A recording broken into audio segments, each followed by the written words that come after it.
You there? Can you hear me? Can you see me? I can hear you and I can see you. Oh, Good to see you, man. Look at your background. Looks like a Owen Mills. I like it. thank you. Well, you let me know what flavor you want. We can dial it in. We can dial it in. I It's like purple. Purple's good. purple's good. We like the purple. All right, Ooh, good. can you do it? Can you just have it oscillating like a one of those LED lights where it just goes from I color to color? do, but sometimes it freaks some clients out. So you definitely don't do that. Oh, Or okay. All right. Well, leave it. We'll do whatever you want. You got the magic background. no, that's perfect. It's like the purple's good. It felt royal. It felt right to Yeah. see you. Yeah. Well, great to see you, man. We got a catch up. So Yes. this is my you just happen to be, and I have some sort of strange feeling that Mhm. this might make sense to you, but I don't know why. But this Okay. is my episode 123. It does make sense to me. That's beautiful So because you are my 123rd uh Breads with Friends interview chit chat with Conroy Browne. well, thank you. I'm honored to be here. That does make sense to me. It's very special. It's something that actually started out the year with, and something I'm doing with Children's Hospital. It was about making sure that we made taking care of ourselves as easy as 1, 2, 3 this year, and remembering to do that. So it feels good. It feels appropriate. Kismet, right? It seems Yes. like it's meant to be. I was like wondering who's gonna land on 1, 2, 3. I was like, it's coming up. 1, 2, 3 is coming up. I didn't know. Then I was like, of course, this makes sense. Yes. So let's start with the back, past, present, and future. So last Mhm. time I saw you, or one of the last times I've seen you, we used to be friends. Sorry, what's that? It's gonna be as easy as 1, 2, 3. I Um, get it. It's smooth. yeah. As I gave you, you're doing some editing back in Venice. I gave you a box of my my videotapes to transfer to digitize, and Mhm. then I ran back down the after you. I ran back after you on the boardwalk, going, you know what? I'll take them. I'll take Yeah. them because you didn't seem like you had time to do it, Yeah. and I know once you.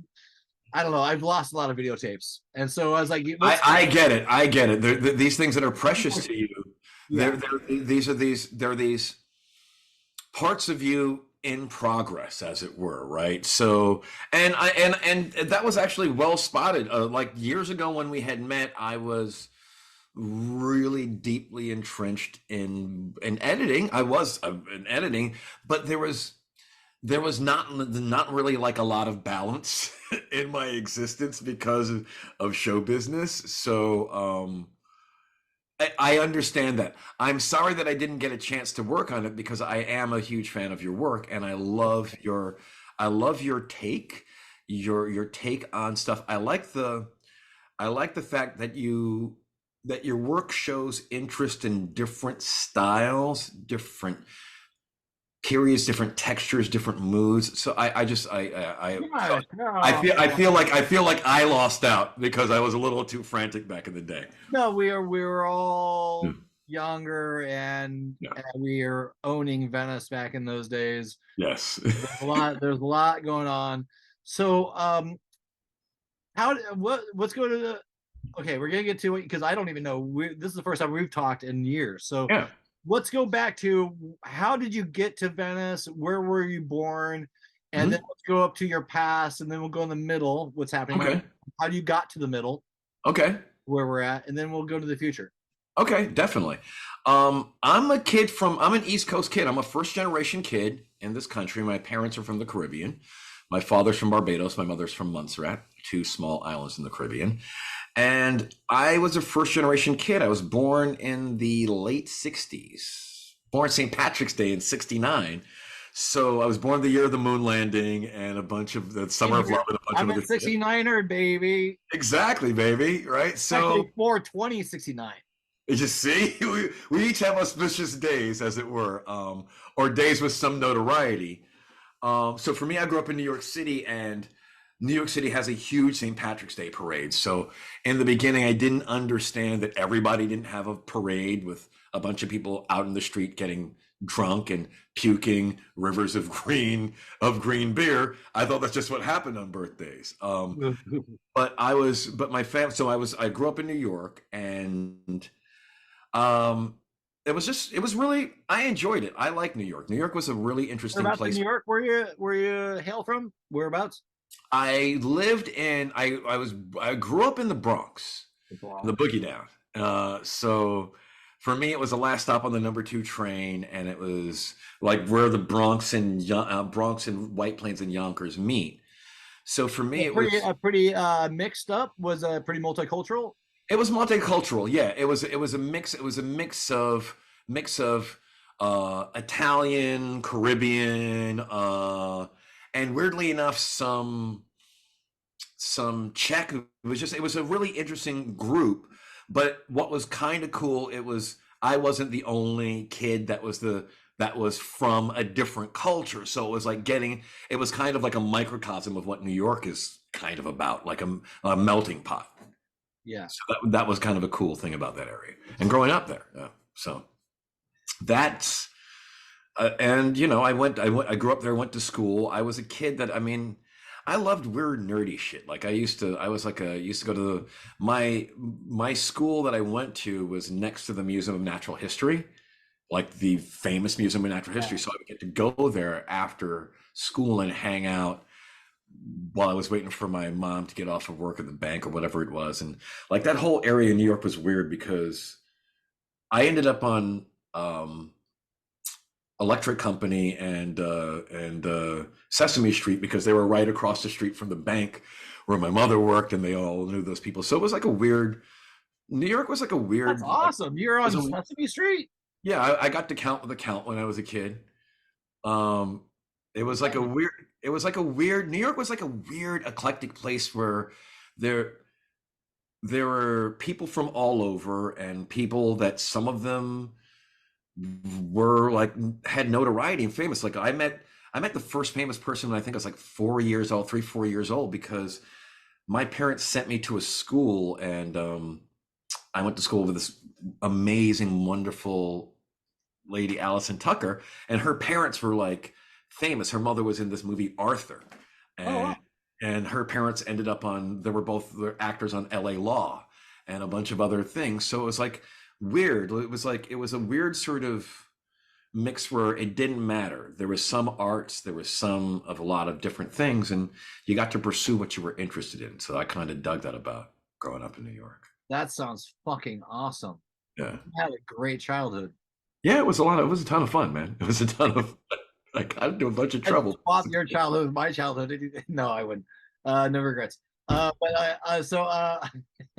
sounds movie-esque and Macaulay Culkin-esque. You're like tramping through through being a child actor or on shows. That's Well, a no, I mean, I was never an actor, but I had friends but you're on Sesame Street.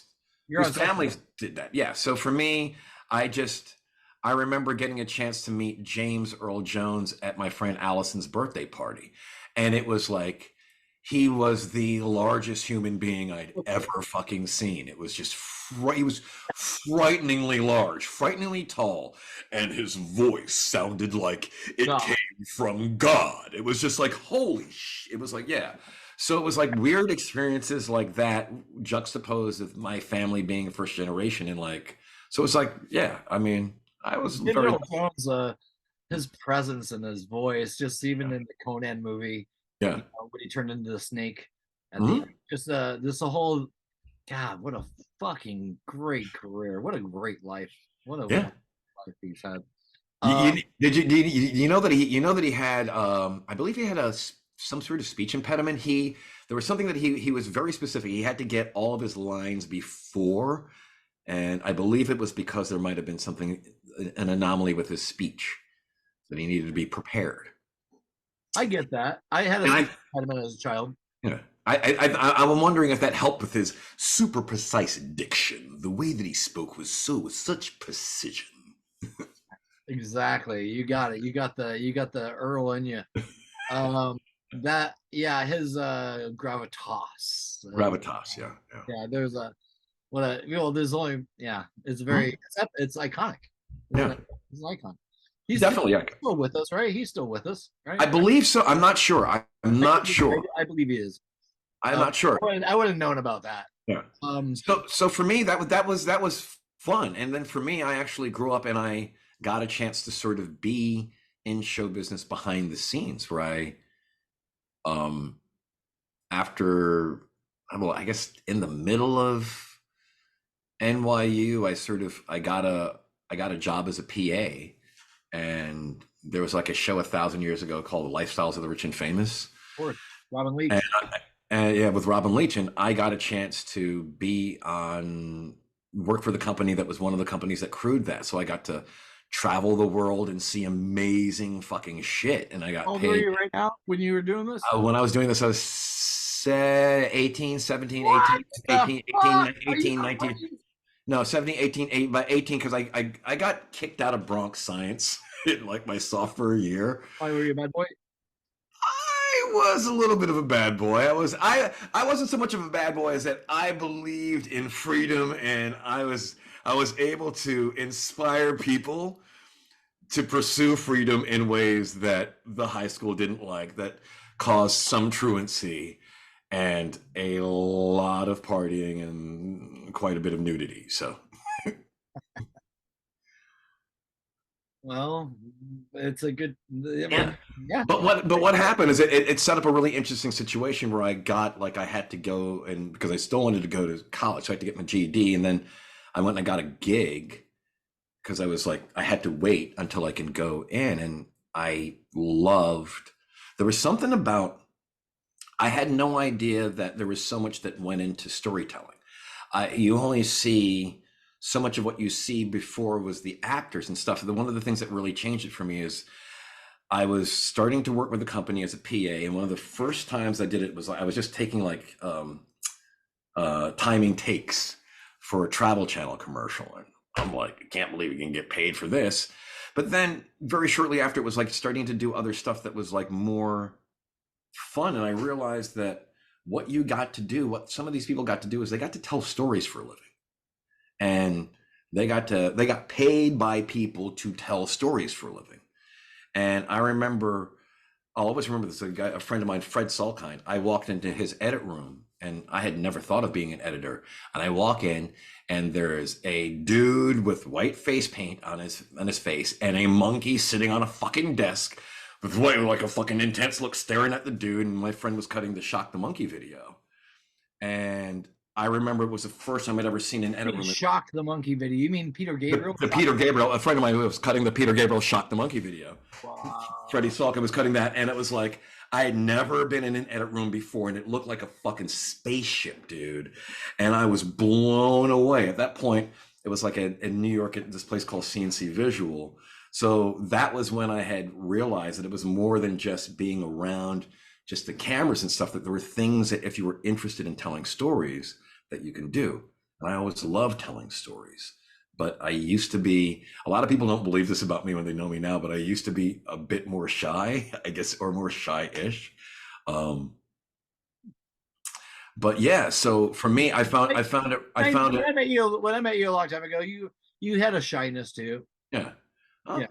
Yeah. I mean, the thing about it was really cool is that there you got to see that there was a lot that went into it. There was different types of arts. That's the reason I loved getting to know you and getting to meet you. It's like, for me to do my previous art, for me to do my previous discipline, I needed an army of people.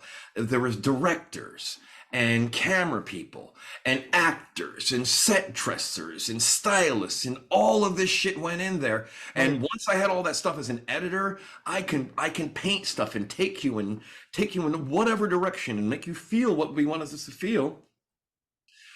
But even during then, I was the recognition that it was always part of a team, and I love that. I mean, I love teamwork. Yeah. There's something beautiful about artists like yourself, painters, singers. I always thought that singing was the purest of all artistic disciplines, because they were the canvas. You can wake a singer up out of a dead fucking sleep and they can do their shit. You get what I'm saying? Yeah, yeah, yeah. There's a beauty to that. It's Uh, 24/7 for yeah, them. yeah. So for me, I was exploring that, and that's how I ended up in California. I was working. I got a chance to do some amazing shit and travel the world and see some amazing fucking stuff.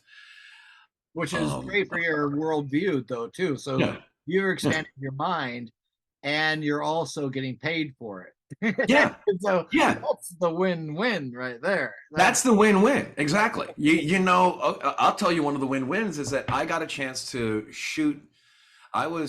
We were one of the contracts we had was shooting in-flight stuff for the airlines, right? And you would get like X number of tickets, but you would have to go to their destination cities and shoot like a fucking package, and it was great. So I was up shooting a package, producing a package, um, uh, up in Vancouver, and I think I was maybe 19 or 20 years old. I was too young to rent the vehicles, and one of the cameramen is like, "Why do we have to listen to the guy that can't even rent anything?" And they're like, the other guy that had worked with me is like, "Don't worry, he's good. Just you'll see." So you must have to like come through. With that being said, you must have to go through your own sort of like showing them your capabilities. Mhm.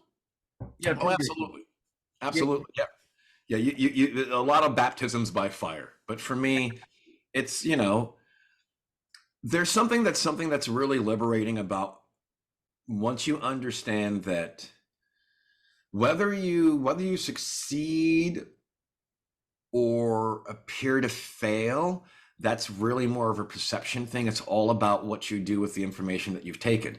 It's possible to win and then fuck that up and never do anything else ever good with that. It's possible to have a loss, teach yes. you enough that you never experience that type of loss again. So it was like, for me, I thought that it was like a really cool period of time where I got the chance to go and sort of stretch my wings. So for me, that was fun. And I got a chance to be an artist, to experience that thing of what it feels like to create and be an artist and be a creative. And that was amazing. And that's why I was excited to talk to you. I have no idea. I have no idea what your podcast is about. I just know that I enjoy you. You're an amazing. Oh, well, I saw you're posting some stuff, and then I was like, oh, Conroy's around. He seems like he wants to talk, and a podcast is easier to do with somebody who wants to talk. Oh, So, absolutely. Absolutely. Absolutely. or and I was like, oh, I haven't talked to you so long. I was like, oh well, and yeah, I just reached Yeah. out to you, and it's about this podcast essentially is about creativity and Yeah. inspirations Yeah. in a nutshell. That's the what I lean what was the grounding why I got it. It's like what am I talking to people about? It's like, well, creativity, inspirations, whatever they do, whatever they're, because I love inspiration, and Yeah. sometimes I feel, I mean, like last week or something, like, I don't know, sometimes you get uninspired, Yeah. and I was like, kind of like, you kind of, it's just things moving a wave, and it's like, Yeah. you get your lulls, and you're like, I know I'm going through it, Yeah. I'll just get through it. Nothing's forever. This Yeah. time shall pass. And you get through it, and then there's little waves, and you're like, and also, yeah, I like, yeah, when you have those lulls, Mhm. and you kind of, it's introspective. Yeah. It's also a little like, like some, like when I've had to push to paint again, like, Yeah. boy, I was like, oh yeah, it's like, hold on, what am I whining? Like what is, because, and then you get in it, it's like, and but I'm also changing up my whole lifestyle a little bit. Yeah. I'm recalibrating everything in my life. Yeah. Um, but like there are times where it's like, what are we doing? But you put it perfectly. And you hit upon something that's really important for people to get. Creativity, all of it, everything, all of existence, all of contextual existence is on a pendulum, right? It doesn't matter how much you're enjoying any part of that swing, you don't get to stay there. You Yeah, can get back there if you kick your it's legs nice. a bit, It's if you nice. kick your legs a bit, right? Yeah. But you don't get to stay there, Hmm. either at the high point or the low point. You get what I'm saying? It's like even if you're just sitting there and the swing isn't going, someone's gonna get off the fucking swing. It's our turn. You get what I'm saying? You That's don't that. just get to sit there. That's that So that we're talking about. And when you get off the yeah. swing, then that's you're dead. So, but I think that as a creative, I think inspiration. I think that's a beautiful. First of all, thank you for having me. I think it's a beautiful thing to have discussions over, and I think it's an important thing because so many people think that creativity is restricted to only certain people, right? That one of the things that I Oh, I remember. used to do that. I used to draw when I was a kid. No, but yeah, I used to do that. You know what? Hey, man, I'm no good at drawing, or I'm no good. It's like, whoa, whoa, whoa, whoa, whoa. I can't sing. And there was always this thing that once you understand the way that we're designed, that we're each designed specifically differently, that we can't see the same thing. We can see similar shit, but we have different cameras. Your cameras are different than my cameras. Yeah, Physically, they're made different. They have different lenses. Even shooting the exact same thing, they're not going to see the same. It's not going to look the fucking same, yeah, right?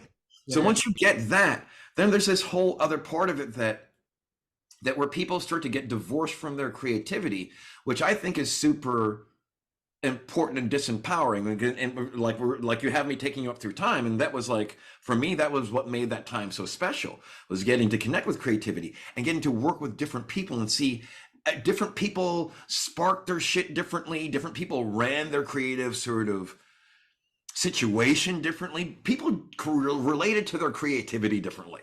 Some people it was kind of like chasing it. Some people it was like coaxing it like it was a Oh, squirrel. I know some filmmakers that hate making movies. Yeah. No, they're They okay. don't like it. I'll give you a case in point. It's like a lot of it, like I didn't know It this. Like shows. a lot of people think, like, well, I found this out when I started working with comedians. People think comedians are fun. Comedians are, even the ones that I love, are some of the darkest people. And the comedy comes from, for a lot of them, from pain. You get what I'm saying? I know so many comics that blow your mind. Yeah. I love comics. Yeah. Uh, there is a deepness. There is there's a lot of things going. The comedy world is a family. It is. I also think that there's also a gift that they have for observation. Their observational skills are tweaked super high, whether for whatever their thing is. But I think what's really interesting is that I'm There's, I'm curious as to, for you as a creative person, do you find that that you can get inspired by being around another creative person, even if their take on it isn't your take? what do you mean, like to What I'm be? saying is that, like, does it have to be your, can you get inspired by being around a musician Yes. and then it get inspired to paint, where it can cross Oh, disciplines, where it can cross music and like, art are synonymous. They're the yeah, same. They're. It's just a different language. yeah, yeah. Almost different dialect of the same language almost. Yeah. Yeah, I had a hardcore like visualization my last like mushroom trip. Yeah. I or what? No, I think I mollied and did like a mushroom trip. Yeah. Um, and I want to make this a focus of my next paintings. I Mhm, want to get there. But when I was having the pattern work, mhm. Yeah. the lattice, Yeah.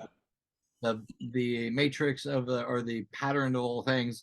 Yeah. They I went and close when I was having this like silver pink lines, sharp lines, Yeah. purples, very like the best computer graphics ever, beyond computer graphics, right? Yeah. And I was like when I went closer into I zoomed in Mhm. on one of the patterns, and I was like, oh, I can see that there it's a like letters, Yeah. the language, Yeah. like the language of it. Yes. I And dig that. I want to paint that. That's my next That step. that's really interesting. I dig that. That's beautiful. But it'll be like nothing I've ever painted. It'll be more graphic-y, but like if I can get even a spark of the detail of Mhm. what that was, maybe Yeah. somebody it'll resonate with somebody, it'll Yeah. recognize and it'll Can be you can you still visualize it? Can you still yes. summon? Oh, you can still summon it up. Okay, cool. Yeah. That's Yeah, all. I captured it. I captured it. I was like, "Ooh, that's gonna be. I'm gonna have to get a ruler out for that because That's beautiful. as That's beautiful. it's very much like a musical note, but kind of Yeah. like stretched, but Okay. squished, All kind right. kind of graffiti, All right. That's cool. but like on LSD. Yeah, that was the time that I was coming up in. One of the first music videos that I got to cut was Queen Latifah's first video, and it was shot by Freddie Burlington, who was a Cut that. famous what? You cut that video. Yeah, Queen Latifah, all Based out save the of Queen. Yeah. that was based out of LA. What studios? No, that was back in New York. I was Oh, back. This is still back when you said take you up to New York. So wow, I had wow. gotten into the I'm business. amazed at the career that you've had before you even Yeah. got to fucking LA. I got to the business. So that was, I don't know, like early 90s. Like it's before I did the Olympics in 92. Um You're killing me here. You're, you're so it was so I got a chance to build graphics and design packages for the Olympics. I used to be a paint box artist. Design motion graphics and things of that sort. In addition, when I started working for the company that was training me, they trained me first as a PA and they trained me through all the different stages. And then at one point they sent me to Chiron school, so I learned some how to use one specific graphic machine. I got hired by the company that makes that graphic machine and one of the biggest graphic firms, design firms in New York City, to be the guy that helped them do the design. And then I showed up in Vegas and did NAB for them as a operator. So for me, I was very lucky. Knock wood. I live a blessed and charmed life. I've gotten a chance to go and stretch. So for me, it was like I got a chance to go and see these different things and see all these different sides of it. There was something about editing that really struck a chord with me. It's almost like composing. If you, that's the club where it's just more of this and a little of this, and it's about how do we pull together all of these different pieces and all of this amazing talent and turn it into something that's a whole piece that all works together. Do you see what I'm saying? yeah. And how do you turn that into different things? It's like, so for me, it was literally trying to learn how to take all of the elements of everyone else's artwork and everyone else's skill to do what you do as a painter, to decide where do I want to shine light? Where do I want to put shadow? Where do I want to put mood? Where do I want to put sort of composition? You get what I'm saying? Yeah. I think if you're working with a good movie, Yeah. those things are going to be easier to like because I edit and shoot and direct Hmm? and all that stuff. Yeah. I think it should be telling Yes. when it should the visuals are should be telling and make it thus easier to extrapolate that stuff to flow to the top like what does this scene mean, what is it where because sometimes I see so many fucking movies Yeah. that you can see set up scene set up scene set up scene, location. Yeah. uh Yeah. it's like cookie cutter bullshit, right? Yeah. Yeah. Like I've seen it a billion times. The eye is very sophisticated. Yes. Exactly. We recognize when we've seen something twice. Exactly. But you hit upon a point, and that's as we're going to the evolution. All these points you're talking about led to me making the change to end up where I am now. But things were going, and I got a chance to do some amazing shit. And one of the things that happened is like I was getting a chance to like run like whole contracts for like I picked up contracts for MTV for like Mike's House and for the Beach House. So I would get to work with I got a couple of chances to sort of put together a crew of people to work on some stuff that was fun. And I was lucky. I worked my ass off. I was considered one of the I was an A-lister, so I got a chance to do some amazing shit. I got a chance to work with fun people. And then they asked me if I would come out to California because they started doing the MTV Beach House. And then they wanted to do the Beach House from California, from location. And I was one of the most senior editors. And they begged me to come to California. I'm like, what the fuck am I going to do in California all summer? They're like, I don't know, take off the combat boots and the flight jacket, and Getting paid. the black t-shirt, the black fucking jeans, the black combat boots, and the black flight jacket. Maybe put on some shorts. Maybe go outside. Take a swim. I don't know. I'm like, but so they kind of convinced me to come out here, and I realized that I had been missing a part of life. That like in California, work was only part of what people did. People like had fucking hobbies. You forgot your roots. You're from the Caribbean. Come on, man. You know Yeah, you're from yeah. the I got how many jobs you got, man? you're a water baby. You know. I know, but I forgot that. But I forgot that, and for me, it was like coming out here. I got it. They begged me to come out here, and I came out here, and it was fun. And it was the first time that I was in a place where there wasn't like a whole bunch of shit that I had to do. So there was some freedom. And I was technically what happened is I was supposed to go back and launch M2, do the launch for MTV's second network. And I didn't want to do that because I had just launched ESPN's ESPN2, and that was a fucking pain in the ass. Doing a network launch is a huge pain in the ass. So a company that I had worked with offered me to build me an edit room. I used to cut on a show called MTV Sports 1,000 years ago.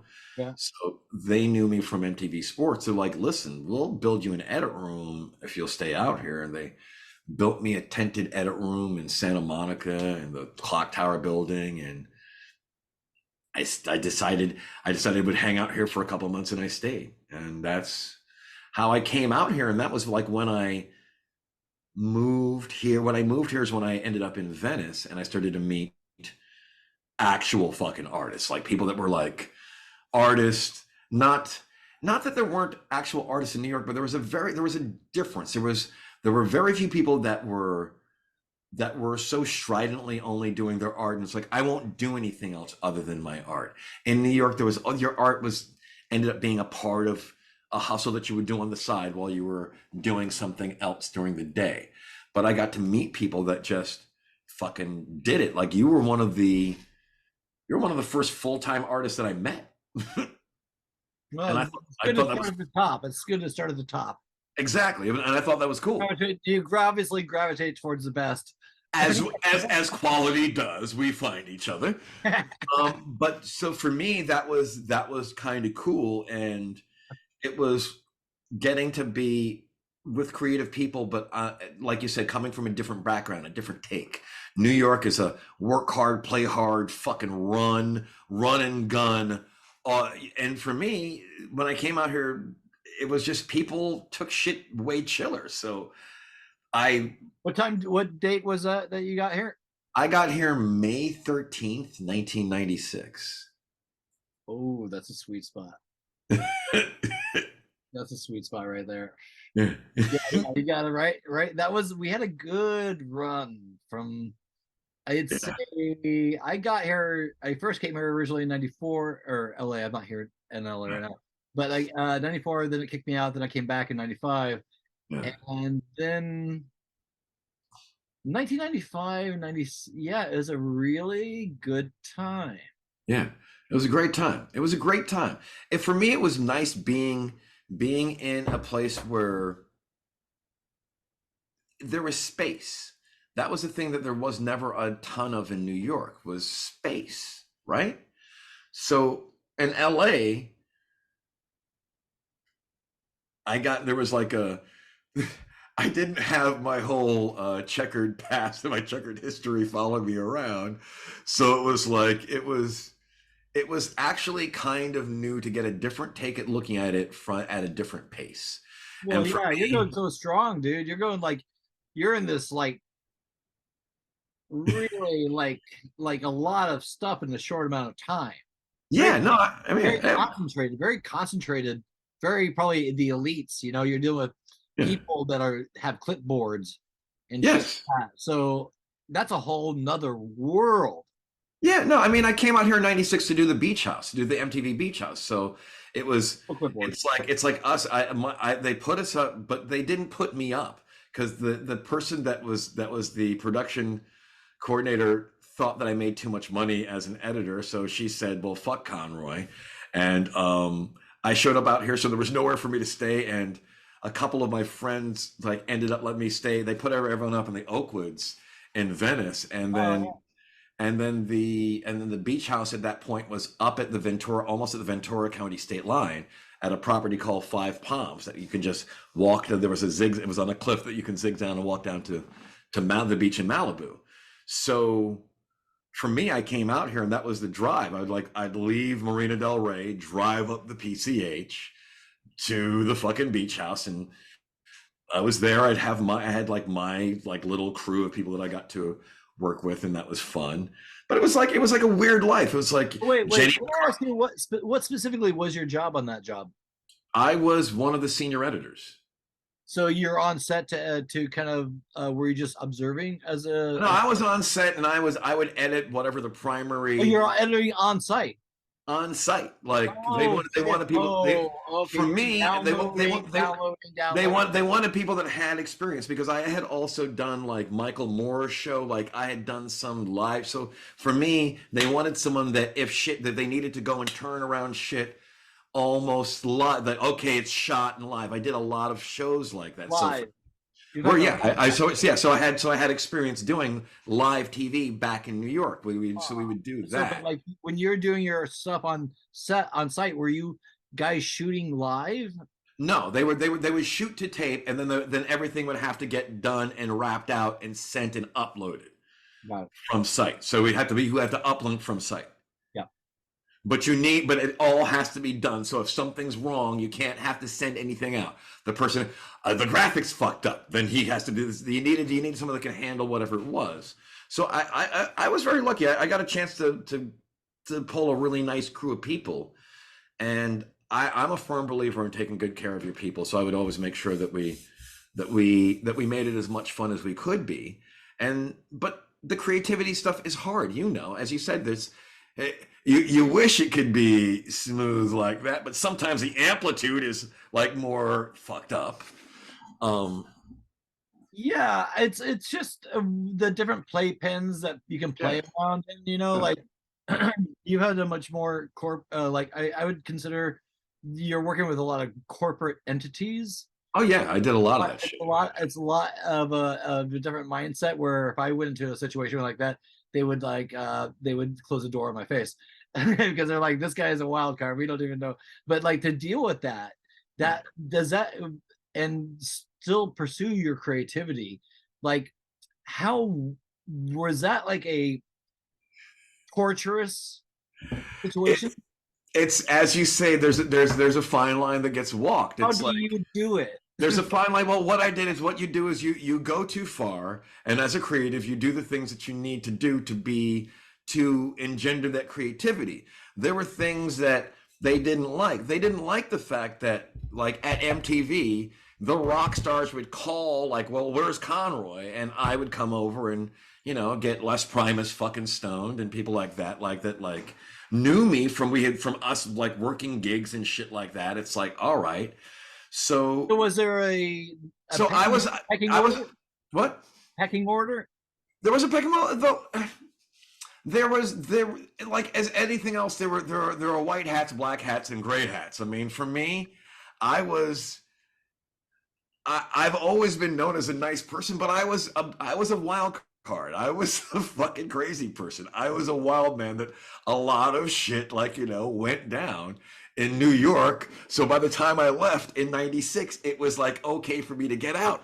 I had already, been sanctioned for several things. I had already I was there with a friend of mine with Tim Donnelly, who was a rock and roll writer when Pearl Jam wrecked wrecked the Carnegie Hall dressing room. There's like all sorts of shit that like places that you weren't supposed to be in history, where it's like I kind of Forrest Gumped a bunch of shit by just You being gotta put that in the book. You gotta that's your screenplay right there. Like by being in places. But what was really cool is that you understood that the thing that I really got that I think that I didn't understand back then is that there was a certain amount of leeway and rope they gave us as creatives because they wanted you to get to a place that they weren't able to get to sometimes. Like they wanted that's you, generous. That's generous for them to do that. And it was incredibly generous for them to do that. I got a chance to see amazing shit and work with some of the world's most talented fucking people. And I consider that an honor and a blessing. I mean, like weird points in history in 92, like working with Bill Clinton 3 days before he got elected and meeting him and like backstage and it's like, and after getting manhandled by Secret Service for trying to blow past a lady that was a Secret Service agent, she's like, "You're not taking me seriously," and dropped me like a sack of fucking rocks. It's like, Drop so you? my life, yeah, she hit me in the solar plexus. I was trying to make it back to the truck where I had to go Why? to take these camera battery. I had camera batteries that I had to get back to the truck, and they were closing it down because they had to do this sweep before they brought in the governor. And I decided that it was more important for me to get to the back than to listen to them. And they decided that them doing their jobs was more important than me doing my job, because I don't have to jump in front of a bullet for anybody, and they do. So she hit me in the solar plexus. She said, "Just, it's okay. Just stay there. Stay there. It's good. It's good." Well, I tried to suck breath and get up, and then I eventually got up, and it's like, You're the hottest. no disrespect. She was a pro. It's like, she was like, She like is like a sniper on you. She sniped you. yeah, that's Like, not go. disrespect. She's a pro. But yeah, but I came out here in 96 and I got a chance to go and see that there was a different way to live. But there was still a ton of stress. And that's when I got to, you said, sort of take you up to where I met you. And then from there, I was here and I got a chance to have, again, an incredibly lucky and successful career here in LA, where I worked with amazing people and got to do amazing shit. But it's stressful. And like you said, it was kind of working within those confines is different than creativity on your own reconnaissance, which has its own challenge, having gotten a chance to do it now on the other side, or having done it on the other side. But the stress of it started to get to me to a point that it literally made me sick. And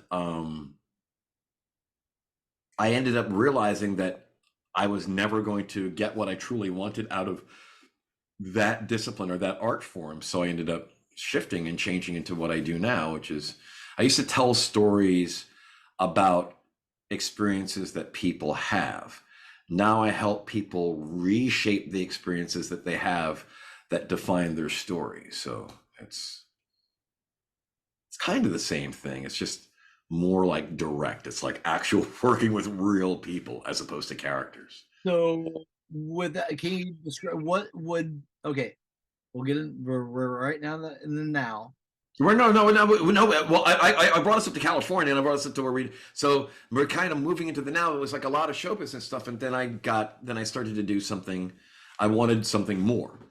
And so, because you just described it, but are you a what?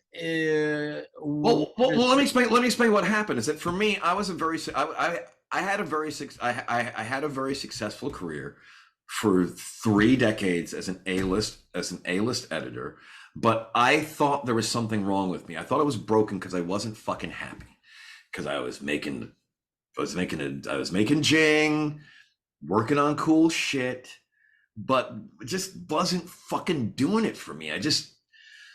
I thought there was something wrong with me. I was broken. I was fucking stressed. It's stressful as fuck, but I wasn't getting the satisfaction that one wants to get from doing a creative endeavor, or not for sustained enough periods of time. And I couldn't understand it. And it literally made me physically sick. I got a skin disorder, stress-related skin disorder, that was like creeping up my body. And I had to do something about it when I was like 43, because like my girlfriend said to me, she said, like, at a certain point, you gotta find a way to have what you're doing take less out of you.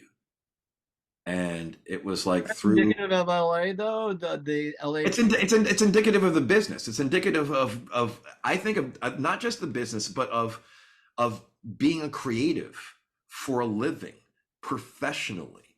It does weird things to your head in a way that other people don't have to fucking deal with. People don't have to fucking justify why they filled out that report the way they do to some fucking dude that's never filled out a report before and that's never worked in a company that just has a fucking opinion that tells you, you suck at reports, man. Fuck you. You should go kill yourself. It's like, fuck you, dude. There's shit that you have to deal with as a creative because of the way that you end up putting yourself out there. Do you get what I'm saying? I hear you. Yeah. That's why I paint. No, but you get what I'm saying? So it's like, but it's like, I don't have to deal with any of that shit.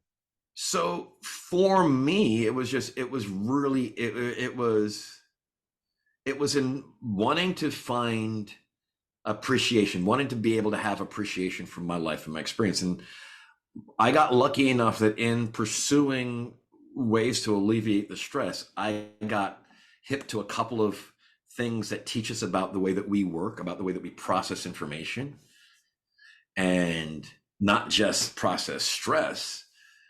And it was during that I found out that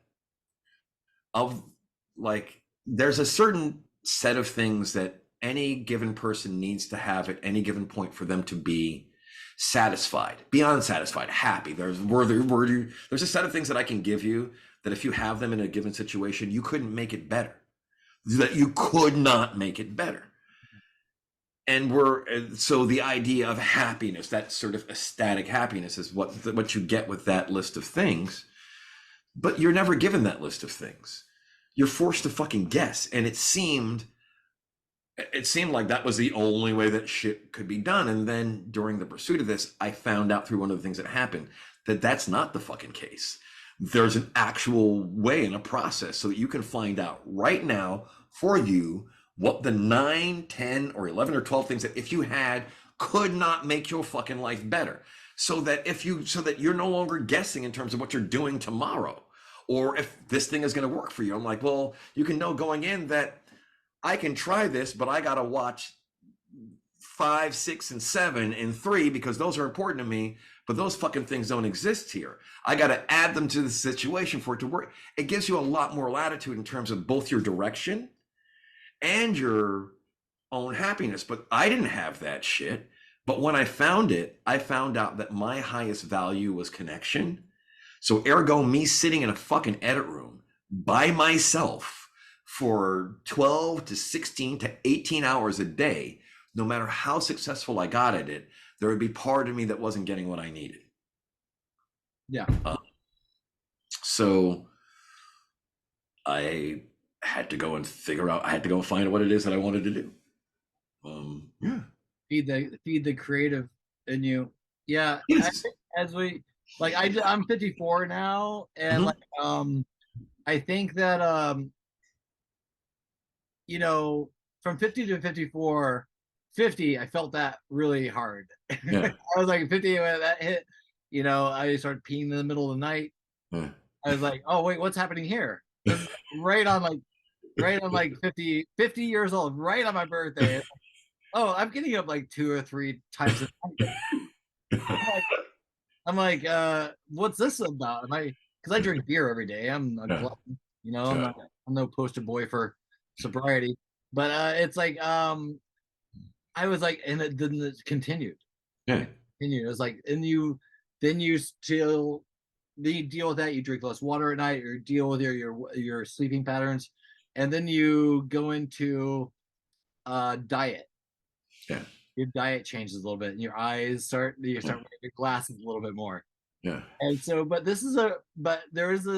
and you have had an abscess tooth taken out, and I've had work done to the teeth that I forgot about taking care of for 10 years in Venice, because it's a lot of stress over there, and that shows TMJ and clenching your jaw, getting good sleep, and that's why in Venice is we had a fun time there, but I never want to die in Venice. I never, because I've seen what it looks like. I've seen a lot of people go. I also used to joke. I would joke with people. I've seen Venice send more people home to their mamas and daddas than fucking Jesus. Like Venice will fucking whoop your ass. I've seen it take people and beat them down. But that's why I'm glad to be in contact with people like you that I've seen over the years. We've known each other. We met 23 23, 24, fucking 25, 26 fucking years ago, dude. It's like I've known you half of my life, bro. Oh fuck. Well, And we're reconnecting now, but yeah, people go in and out of each other's lives. There's friends that I had for 20 years yeah, that I thought I'd know forever, yeah, and those guys yeah. are they're MIA, and or AWOL, Yeah. uh, and it's funny to see the people that through life. Yeah. I in Venice, I think I've now, and I said this like 10 years ago, but like it's like I've lived in Venice long enough to see um my friends become my enemies and my enemies become my friends. Yeah. Yeah, it's a weird world. I mean, I'm an ordained minister, dude, among many other fucking weird things. Yeah, yeah. I I married I married friends of ours. You remember Rick Sharkey from the beach? Rick Sharkey, which guy was that guy? Sharkey. Yeah, there's a lot of bong lows and rips between. Yeah. So it's like it's all of these things. But what was really interesting is that you brought up this stuff about being about a creative. Because I was a creative, I didn't understand. Creatives are geared differently than other people. There are all these tropes about being a creative. And one of the things that I know now as a neurolinguistic master practitioner and trainer, and Yeah, that's the name of what you do. as a I as was a, trying to speak. as a certified hypnotherapist and as a trained in Chinese energy healing, it doesn't all these different things. There's a couple of things that I can teach you that they have in common, but the really important part of it is that we're not taught about how we work. We're taught to look at end process and not given a whole lot of information about how to change shit in the middle. And as an artist and as a creative, all those tropes about the crazy artist and all that shit, there's a reason for those tropes and that intensity when you look at the mechanism for stuff, right? If you look at the mechanism for what causes anxiety or stress or worry, it's what? It's your fucking imagination, right? So as an artist, don't you have a more highly developed, skilled imagination that's more skilled at making more vivid imagery and pictures and shit like that? So once artists start to realize that part of the reason shit is so intense is like it's part of the times that your superpower is working against you. And as soon as you understand that there are things you can do to hack that fucking process so that it doesn't fuck you in that way. And that's one of the things I really enjoyed. I got a chance to do that last year. I was brought in by Goodman and Silverstein, this ad agency, to work with. They found 12 young hot directors that they wanted to pair with huge brands. This agency does Capri Sun and BMW and Doritos and a bunch of shit. So they paired these like young multicultural fucking directors with these old kind of like classic stodgy brands to sort of create this new energy. Yeah. And they had these directors in a 16-week cohort. So I was honored enough that they brought me in to talk to them about mental health and how to deal with your mental well-being and maintain yourself as a fucking artist, as a creative in the business, and not have it fuck you and eat your head. Because if you don't know how to do that, then something that you love will torture you. Yeah. I always wanted to write a book called The 10 Things I Wish I Knew Before I Moved to LA. That's funny that you say that. I'm actually working on a book that's called the 49 Things I Wish I Knew Before I Turned 50. My buddy and writing partner Steve Oakes has a book called Mid Men. Yeah. And it went really well. It was about sort of like, middle age. But Yeah. But like not like what your book would be about. But Yeah. so are you you're starting to give some lectures? Are you doing like what you have a lot behind you here to share?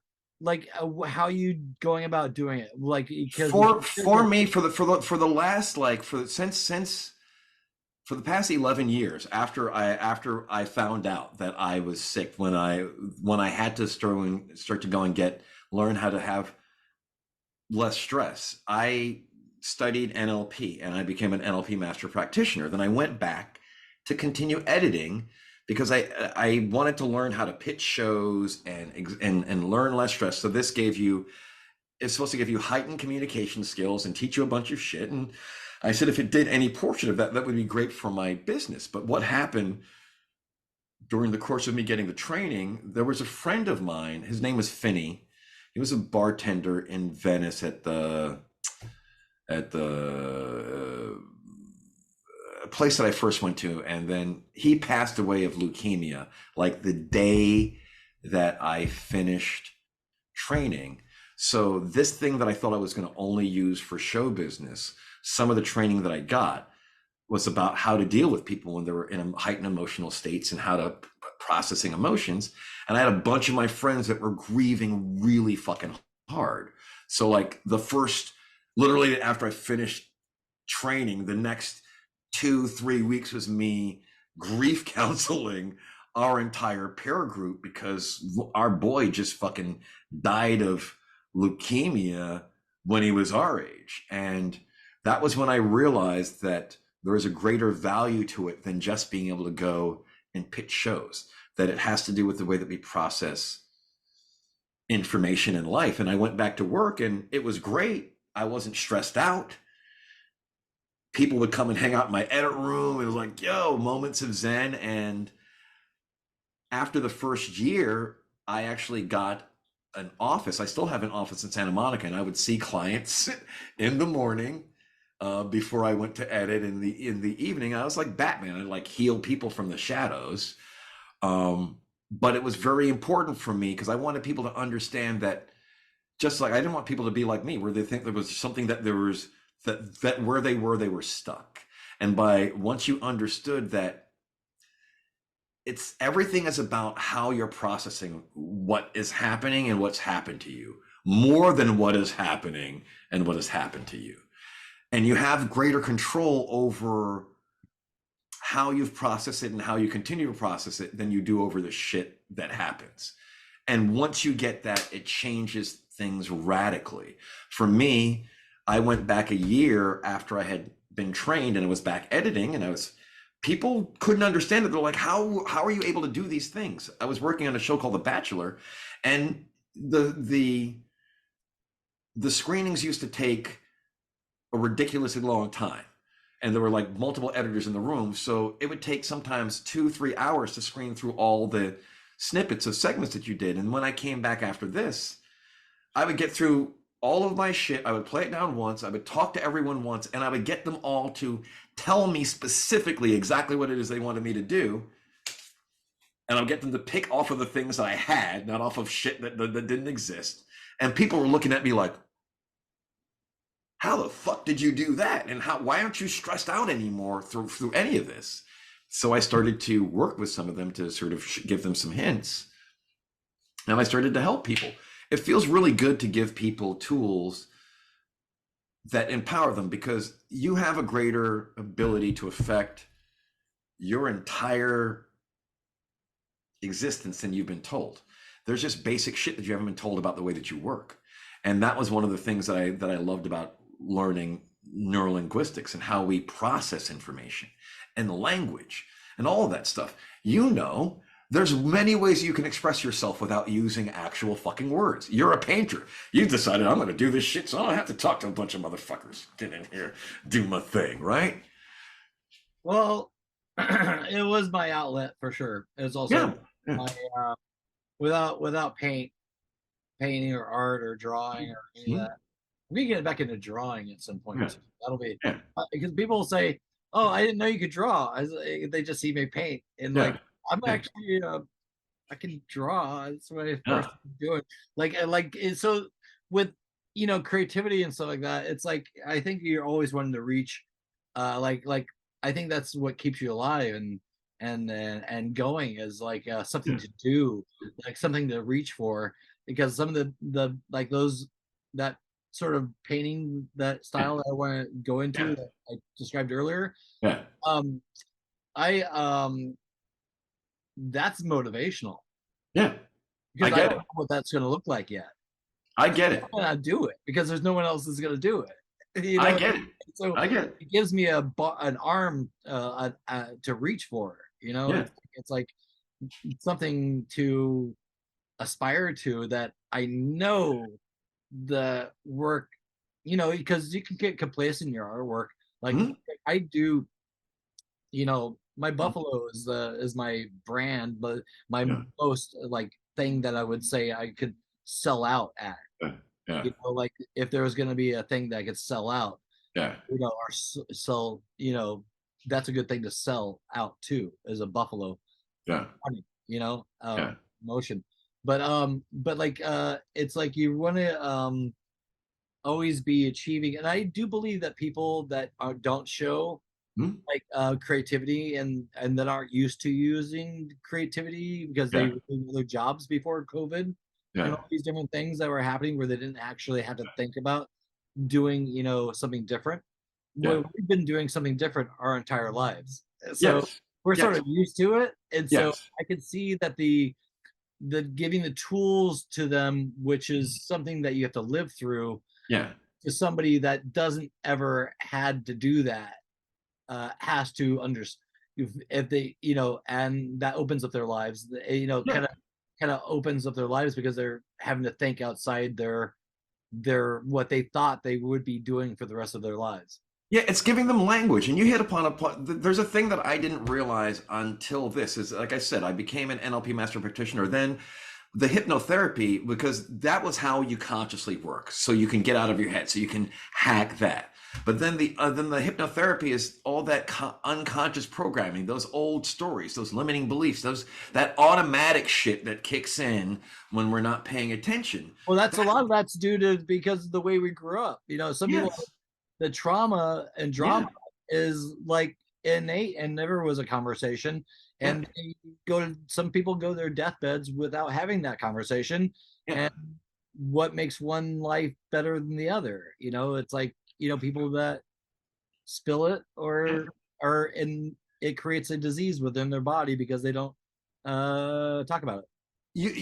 But you hit upon a nail on the head. As a matter of fact, it's one of the things that, out of all of the things that I learned how to do, it's one of the things that I narrowed down. I'm specializing in right now. One of the things that I'm doing for people is something that I created called the neutralizer. Where in 1 to 3 sessions, we all have these experiences where we're going all right, but something happened in your life, and if you go back to the experience, if it comes back to you, it's like kryptonite. It'll drop you to your knees. It'll Sure. take you out of being in your on your game and your shit, and it'll kick your ass, and maybe kick your ass all the way, and not just a little bit for a while. I mean, like, take you all the way the fuck down. And it doesn't matter who you are, how successful you are, what you've done. Everybody has experiences like that, and we were taught that there's nothing you can do, and that's bullshit, because sometimes those experiences stop you from pursuing whole avenues, whole sides of your existence. And I remember one of the things I love doing is collapsing phobias, but this is an extension of this is something I do called the neutralizer. We will take an experience that you have that's an 11 or 12 that kicks your ass and neutralize it so that you can fucking look at it and you can experience it and have it not fucking just hijack you and beat your ass. And it becomes a huge deal because there are people that have had things that have happened in a situation or an experience or surgery, and to to not to have to know that you don't have to carry that, and know that people are doing it. It was something that I felt really strongly about, and something that I think that is important, because think of how much more art there would be in the world if all the people that were yelled at as kids about not being artists, not being good, felt free to express themselves. You get what I'm saying? Yeah. There's, So it's I had this girl came up to me and like she was, I love your paintings. She's like uh Russian or Ukrainian or something exotic. And I said, she goes, I said, oh, you should paint. You should, do you paint? She goes, oh, I used to. I said, you don't paint anymore? She goes, oh, no, no one would buy my art. So I stopped painting. I was like, and she was only painting for like a year. I was yeah, like, well, so you were, you know, not painting for, you're trying to make you're trying to make a fast dollar. Yeah, you see, well, I mean, everyone looks at it. It's there's a lot quicker ways to Quick make a buck buck. off of art.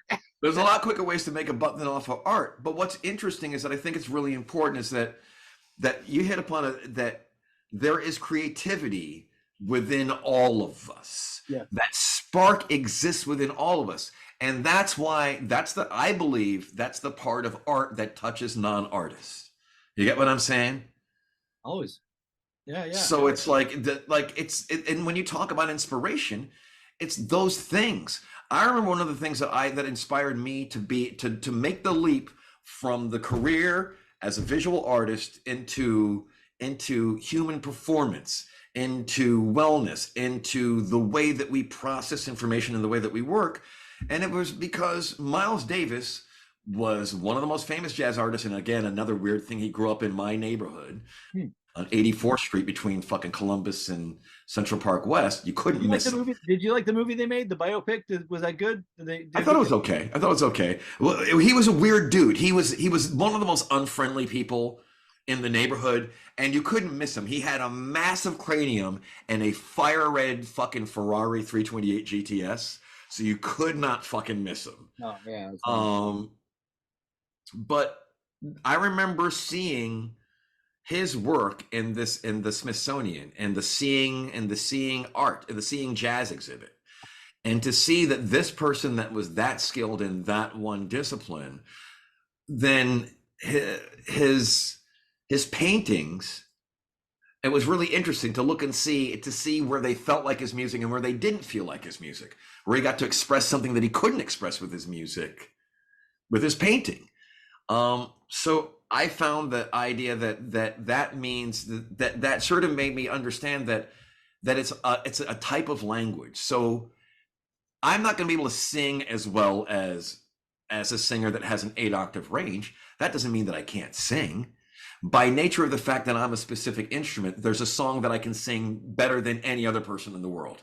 That's just the way that it has to be. Whether I have the patience to find that song or not, that's a different fucking story.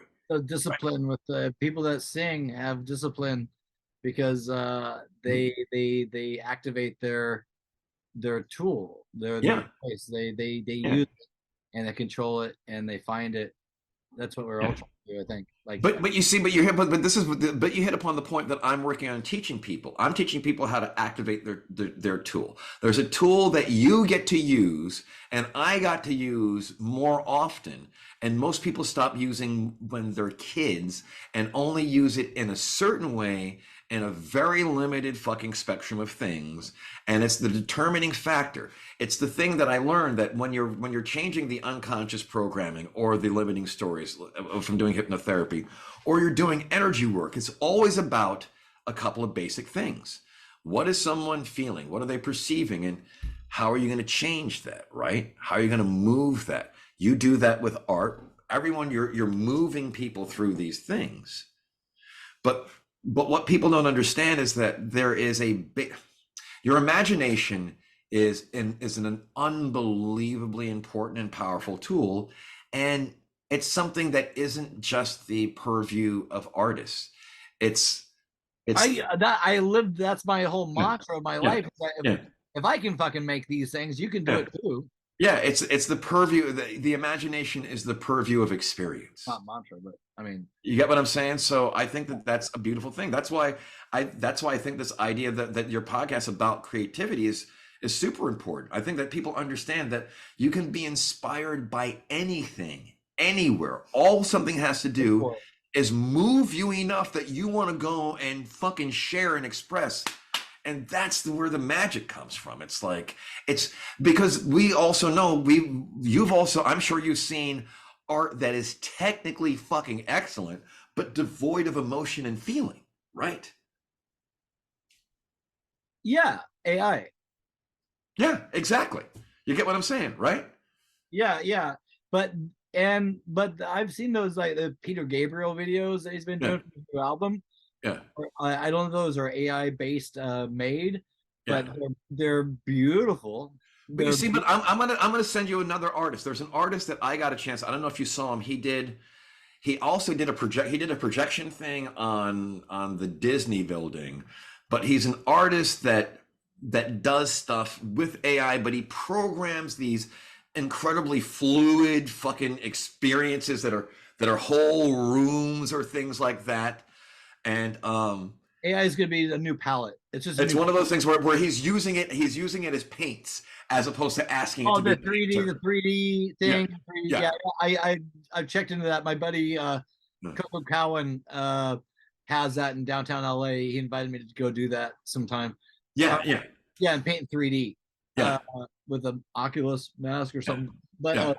I'll do that at some point. But I do like the contextual. Mhm. It's a real object when Yeah. a painting. You know, it's a as you can see Absolutely, absolutely. through the see through the paint to the layers, and that's you know what we're gonna lose in the digital world. I But agree. you know what, in like 10 years they might be probably able to make it better. You know, like But you know what? at the But rate there's it's something going there's at something to right be said. now. There's something to be said for what you. I get what you're saying. There's a very what you were saying reminded me of experience I had. I went to Amsterdam. I think when I was might have been for my 50th birthday or my 45th I birthday. went for my 40th birthday. But I was no. Well, Wait, then were we in Amsterdam at the same time? I was there for I, Rembrandt. I was there for Rembrandt's 400th birthday, and I got a chance to go and what year see. did you go to fucking Amsterdam? I would have to go and look at the pictures. Like I said, I think it was either 49 or 50. No, But like just think of brought 10 years ago, 15 no, years. no, it was actually more than that. It was about 10 years ago, about 10, 15, 10, 11 years ago.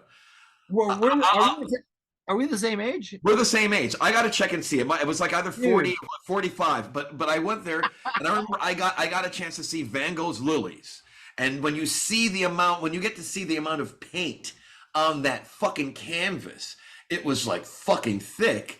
And they also it was the first time I got to see Caravaggios. And to see like full size Caravaggios and the way the light is, and there's nothing stopping you from like you breathing on the fucking canvas, which seemed fucking batshit nuts to me. That no, was that amazing. I saw the lilies at the Getty, Okay, all right. but it Well, was behind glass. yeah, yeah, And at the Hammer Museum, they've got a big Van Gogh collection, mhm, um, and it's behind glass. yeah, So, but like you know, I love Van Gogh. yeah, Like, there's but in Da Vinci, but mhm, he's more of an illustrator. But mhm, but like I went to see the I just wanted to see the layers, you know. yeah, And the guy with the security was like, "You don't get so close." I said, hold on, just for a yeah, second." yeah, And but like I was in Amsterdam at the exact same fucking time as you, yeah. and I was out of my mind traveling, and I had a friend over there, Tim, Yeah, uh, and I went to I don't know because I was traveling. How it gets really kind of warbly and kind of very yeah, hazy. yeah, Um, and filming, I have a lot of film from there too. I documented it, but like I had a Van Gogh ticket on that I found on a table where I had breakfast. yeah. I didn't That's use it. I didn't use it. that's so funny. I didn't Small use it. I world. didn't use it. I didn't. I had a ticket to the Van Gogh museum. I didn't use it. You would have you'll love it when you get a chance to go. Why did I do not want to see your hero sometimes? It's like I don't know what I was doing. I was like, that's a free ticket to the Van Gogh. And my brain was so into Amsterdam. Yeah, I was like so in love with Amsterdam. I wasn't there yet to go. yeah, yeah. I don't know why. It's so So, weird. so can I ask you a question then? So, for you, in terms of since you get to talk to so many artists about it, like, how do they maintain their maintain their creativity, maintain their mental health, and stay, you know, creative and positive? Because that's one of the things that's super important for everybody. And artists sometimes create, well, there's a lot of art that's created out of darkness, but you don't want to exist, and you want to exist and create art and still feel joy, right? So how is it that you guys, what is it that would be helpful that you think for yourself or other artists to be able to get to help themselves, A, stay on their A game, and B, enjoy their talent more and not be tortured by it or pursued by it? I guess explore it. If Mhm. you explore it, it's not like painting one thing and you go, oh, that's the thing that I'm going to paint forever. It's Mhm. just go down and let it. It's a journey, you know, Mhm. of exploration, Yeah. experimentation, Yes. ideas, mindset, pain, Yeah. happy. I think working in multi-mediums, you know, you find your groove. Yeah. Uh, uh, don't limit yourself to what you. Some people get a long time ago, anyways. People got frustrated with their own art because it Mhm. didn't look as good as something that they've seen before. Mhm. Okay. So let me ask you, what's your groove? What's your groove? My groove, Yeah. I want to create things that I've never seen before. Okay. All right. I, You I know, want, I want to create things that I've never seen before, and it can be messy, but it's a fun exploration. yeah. I It get can, it. I dig it. I it, like that. I like it. I like new imagery. I love color, but Yeah. then I can go black and white. But you know, there are no rules to art, so that's Yeah. where the freedom is. Yeah. There's a freedom there. There's Yeah. a freedom. There's no clipboards, Yes. no cameras, Yes. nothing. There's you, Mhm. paint, palette knife, canvas, whatever, flat surface, whatever, wood, whatever. We're you know it bleeds into many things. You know, we can use that, and people do have that. People do Yeah. have that. Do you know about the Eckhart Tolle pain body? Yes. So a lot of the exploration that I find that people hold back, I love the pain body exploration, or Mhm. or what his take he coined that he Yes. it's very, very informative. If people would just listen to that fucking 10-minute thing on It's YouTube, very hard to listen to Eckhart Tolle but sometimes the because the people find it hard to get past you his get, and acid. that's the least offensive thing happening on the internet. No, Um, that's what I'm saying, but I think you're absolutely right. I think it's brilliant. But this is it you contains hit upon that. Yes, I think it I agree. contains everything that you need to know. Like if you are in a bad situation or you are sorry, that was our hour mark. Woo! Okay. But we've covered it must be more now. But like we've covered a lot of stuff. But like the Eckhart Tolle pain body thing is a great, great examination and telling of that one thing has helped me out so much because Yeah. I found myself with people Mhm. that are narcissists and Yes. all spectrum. Trust me, I was in Venice like you for fucking 25 years. Yeah. I've seen it all. It's been a shit show. And Yeah. as an Yeah. empathetic person, as a Yeah. person that takes on the energies of others, I Yes. I have been I have been to my quick. Yeah. I I have went over Mhm. the what I should have been experienced because it took a toll on me. Yes. Yes. And I was, but that's where the experimental part comes, because like how much, like as an observer of this reality Yeah. and taking in of this stuff as like and a sponge of it, Yes. and then realizing, oh, okay, it's all good, it's all good. You know that it all comes full circle. What my companies call CB Wellness Labs, Yeah, because it's the idea of like that there's one idea or one solution to something is bullshit. Much like artwork, everyone everyone has this idea that they need to get fixed. They need to fix the untidy bits and all of this shit. And then once I'm perfect, then I get to woo unveil. And that's not the way the world works. You're a masterpiece in progress, and the sooner you fucking understand that, the better off you are. But I think that what's really important is that you got a chance and you're talking about and exploring it. I want to That's what I chose to make my new life, is helping people go through this process, helping people find a way to express who they truly are, to find the artist in them, to have the artist in them no longer torture them, to make the peace with the shit that they haven't been able to make peace with before in their life because they haven't been taught how to do it. You're not taught how your brain works, how your unconscious mind works, your conscious mind, or your energy works. And I was an empath too. There are a lot of people thinking that they're fucked up. Was or is? I am an empath, but Okay. I was an untrained empath before, Okay. and what I do is deal with a lot of people that are going with they're dealing with ramifications of untrained empathy, unable to separate their frequency and their signal from other people, From unable to interact and open up and be compassionate and not take it on like water. It's like I literally have stuff that I specifically had to design for energy workers because I had to train them. You're not buckets. Don't carry the shit like it's a bucket. Instead, what it is, think of yourself more as you're a riverbed. You're helping, you can widen the riverbed and deepen the riverbed, and you allow and you can help them guide where the energy flows, but you're not supposed to fucking carry it or take it. And people aren't trained anything about this stuff, and people don't even have language for it. I didn't have language for it before, and for me, one of the things that I love doing is making this stuff accessible to people that don't have the language. You don't need to speak woo woo to have had a fucking experience. Everyone has felt energy. Everyone has the ability to feel energy work, whether you're empathic and that means that that's dialed up or not. Everyone does it. You know how I know that? Because you can feel it when someone's behind you without looking behind you. That's an energetic thing. If you have an instinct, if you've walked into a place and it's felt weird, that's energy. If you see someone and you see them coming, they're nice, but I feel drained after I'm talking to them. So there's all these ways that we experience it. Like when I'm teaching people, I talk to them about it. It's like if you're driving to work, you feel a certain way, right?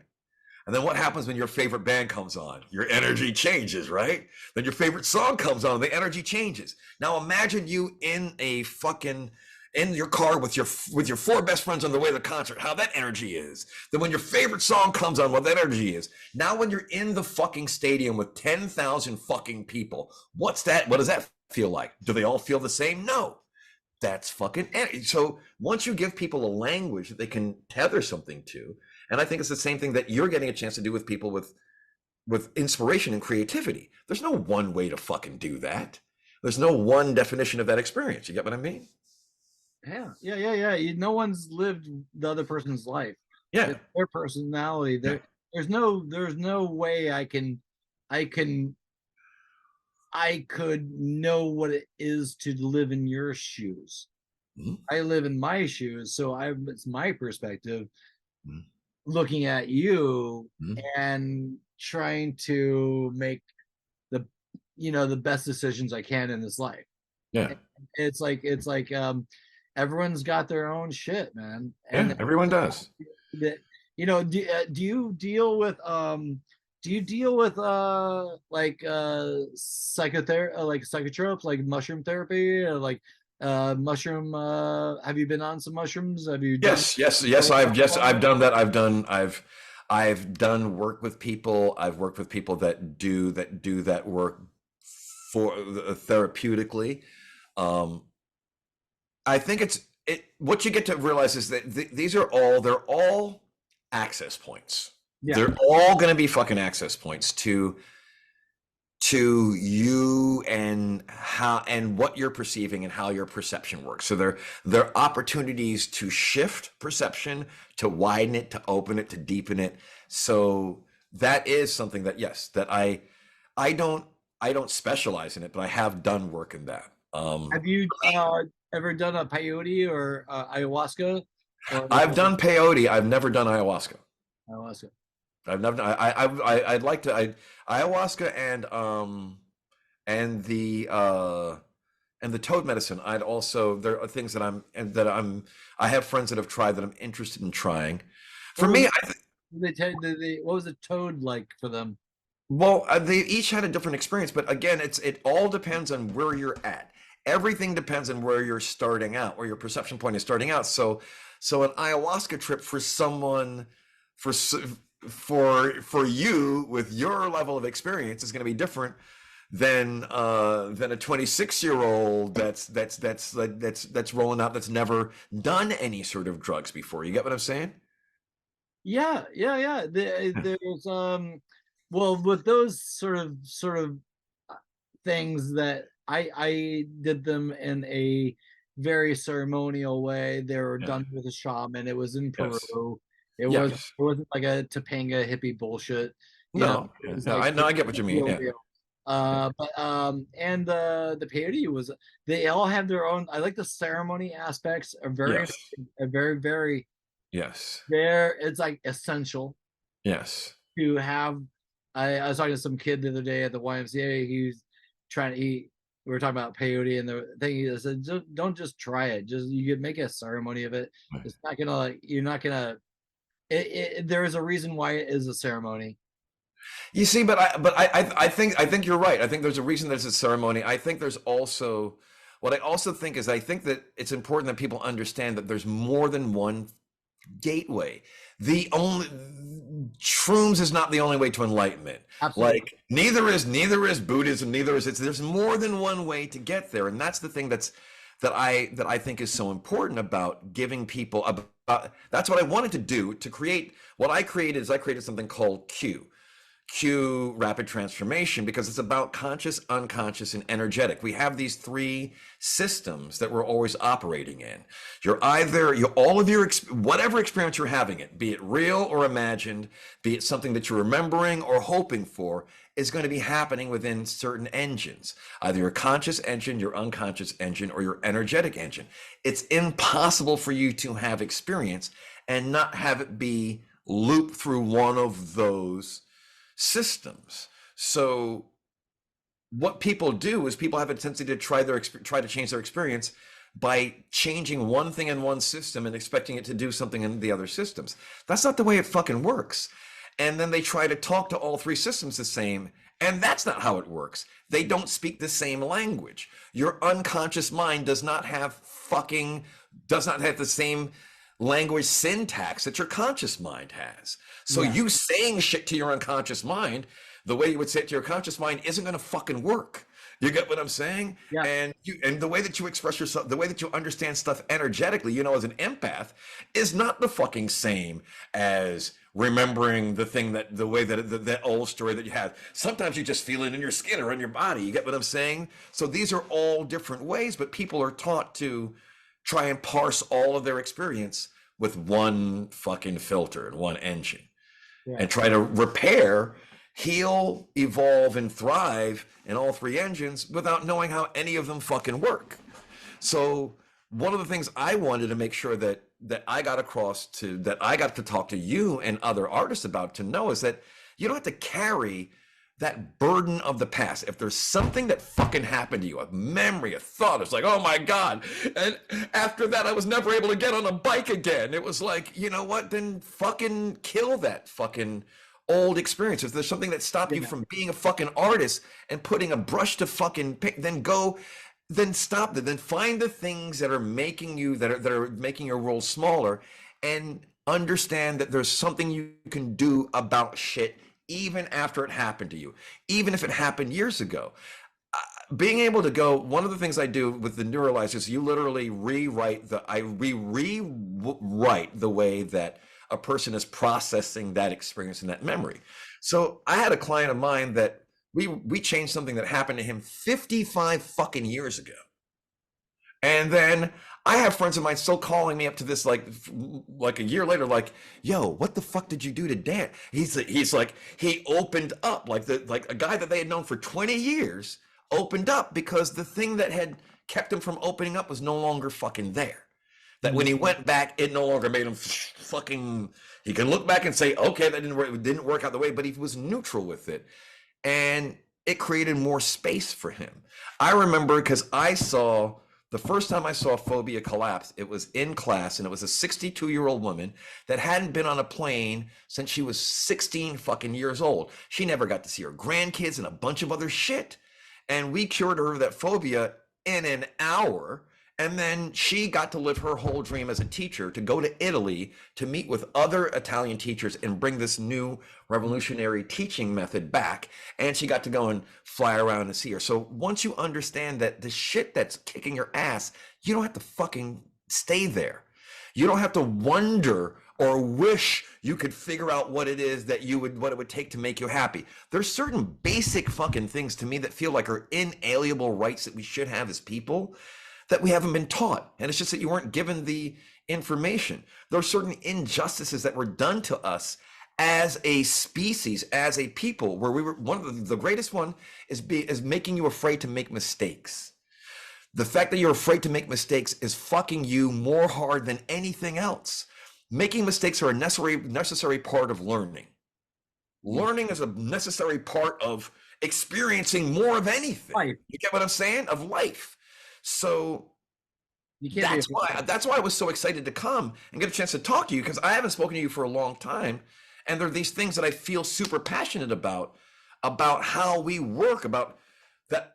That's what, like, for me, it's a different canvas. Like, for me, to get the canvas to be someone where we get to repaint the world and change the palette so that fear isn't 8 of the fucking things on their palette now. And now they get more different colors in their life. They get more bandwidth and space because you have more agency, because you're trained how to affect your experience in your conscious, unconscious, and all of your engines across, by learning how they all work and how they talk to each other. Isn't there like a self, like, it was my limited knowledge of life and things, but like isn't there, like, when you're seeing like a psychiatrist or somebody to talk to about your problems or anything like that, isn't the goal of that to hit a the self-help mechanism trigger that's in everybody's brains? I believe that should be the goal. It's not the way that some Isn't there people, like a thing you could trigger and that propels them into ideally it's supposed to be, but there's some debate between the different philosophies, whether you're Jungian or Freudian, and one is about having to lead them and another one is about more of them. So there's differing philosophies to it. But I agree with you. I think that it's about, if you don't know what agency you have, right, then you don't know what you have the ability to do. The thing that I loved in hearing is that your podcast is about inspiration and about these things. That's a thing that draws one forward. That's a thing that, yes, those are good things that draw you forward. So I think it's about finding ways to create more of that in your life. And that's one of the things that I like doing. I took all the shit that we did as artists and moved that into this new art form. I'm lucky enough that my art form is actual human beings. I get to go and work with people. And okay, this may sound weird to you, but when I come out of my office at the end of me doing a session, my girlfriend, everyone says it's different. I'm like, fucking, fuck yeah, she's, how'd you do it? I smashed Lee Wilson, knocked it out of the park. Why? Why does it feel so fucking good? Because it was a person that was feeling shitty, that had something that wasn't working in their lives, something they wanted to fucking shift and change or let go of. And that shit's done. And they feel better and they're more powerful and they move into their fucking day, owning more of their shit. That's an amazing fucking feeling. Yeah. That's a feeling that I didn't get from fucking show business. I got a lot of amazing shit, but you didn't know definitively that a life had been made better. There's like a weird thing that, well, you know me, you've known me long enough that I'm an affectionate person, but it's like someone that saw some of the interactions with my clients, some of the testimonials, they're like, so they thought it was weird that, like, do you realize that at the end of your interaction with your clients, they say that they love you and you tell them that you love them? I'm like, well, I guess so. I mean, it's not a thing, but if you're there for people, to have people understand that you're not alone, you're not powerless, and that there's more shit you can do, that all these, just because somebody, all good things. Those are, I don't give a fuck who told you couldn't do it. Suppose all you need is one person to believe with you that you can do it, and that's all it fucking takes, man. So it's about getting people, giving them the power to take greater agency over their existence and hack their fucking lives, man, and release the pain they don't need to carry anymore.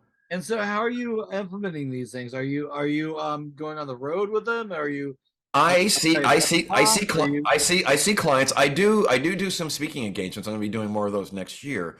But I see clients. I see clients one on one. will I you do a TED Talk though? Will you do a TED Talk at some point or something like that? Will you or Oh, absolutely. I have an idea because there's a thing there. I believe I actually saw something that we grew up on that I think that there needs to be done that I've been working on. And it's essentially sort of like the schoolhouse rock for the soul.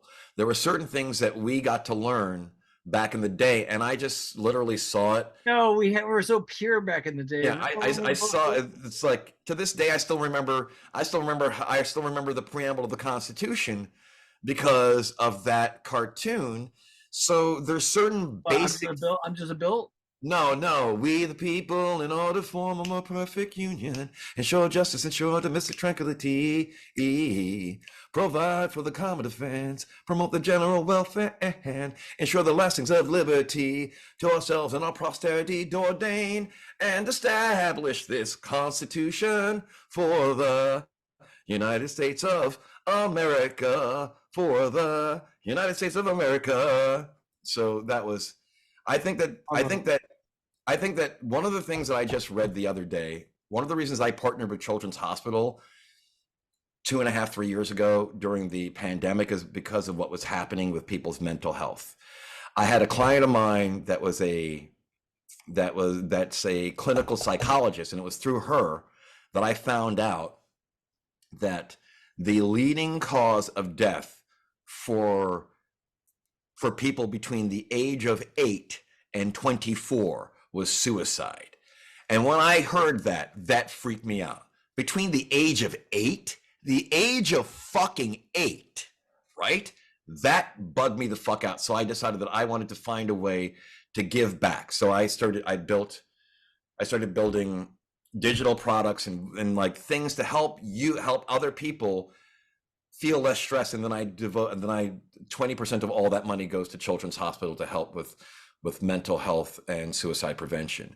But this is something that I read again the other day, that the suicide rate in this country is the highest that it's been in the past, I think 25 or 30 fucking years again now. So that's the reason I thought it was important for people to understand that it doesn't matter where you're at or what's going on, that you don't have to stick there, and it's possible to fucking get help, and that there's more that you get to enjoy in your life than you started out. I want everyone to try and paint a painting. I'm not going to be able to paint as well as you, but I'm going to get in there. I'm going to get Hey, some you brush might and be you some might be surprised. You some might stuff on the paper, but and you go and you do it, and you go and you enjoy it. you might be surprised. I think people give you put a little paint on some canvas, Yeah, people might surprise themselves. yeah, I think you would do a pretty good painting if you did yeah. one. Oh, thank you.